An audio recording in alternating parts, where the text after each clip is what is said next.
జోగులాంబ గద్వాల జిల్లా ఉండవెల్లిలో నిన్న గురుకుల పాఠశాలలో 10వ తరగతి విద్యార్థులు తమ సమస్యలు పరిష్కరించాలంటూ రోడ్డెక్కడంతో జిల్లా కలెక్టర్ స్పందించారు. అలంపూర్ చౌరస్తాలో ఉన్నటువంటి జ్యోతిబాపులే గురుకుల పాఠశాలను కలెక్టర్ బిఎం సంతోష్ తనిఖీ చేశారు. సిబ్బంది విధుల పట్ల నిర్లక్ష్యంగా వ్యవహరిస్తున్నారని గుర్తించారు. దీంతో డిప్యూటీ వార్డెన్ రజిత, సూపర్వైజర్ నవీన్లను సస్పెండ్ చేశారు. ప్రిన్సిపల్, వార్డెన్, హౌస్ మాస్టర్లకు మెమోలు జారీ చేశారు. సేమ్ డేట్ కదా వీడు కూడా జూన్ 12 నుంచి స్టార్ట్ అయింది. ఇప్పుడు జూలై 31 1.5 month అంతే స్టార్ట్ అయింది.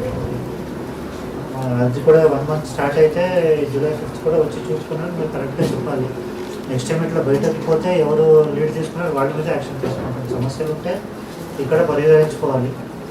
అది కూడా అది బయటకి పోతే ఎందుకు చెప్తున్నానంటే ఎవరికైనా యాక్సిడెంట్ అయి ఉంటే ఎవరు బాధ్యత దానికి అంత మీరు చూస్తున్నారు కదా ఎంత ఫాస్ట్గా వస్తుంటారు వెహికల్స్ అక్కడ. ఎవరు కూడా 100కి తక్కువ ఉంటుంది. ఎవరైనా సైడ్కి కొంచెం మీద అయితే ఎవరి మీద 2-3కి ప్రాబ్లం అయి ఉంటాయి. ఏది మీరు ఎందుకు మా టీచర్స్ మాట కూడా వినలేదు. 5th స్టాండర్డ్ నుంచి ఉన్నారు కదా, అప్పటి నుంచి మీరు ఇక్కడనే చదువుతున్నారు, ఇక్కడనే అంతా ఇదే 3 years నుంచి అదే టీచర్స్ ఉన్నారు అంటున్నారు.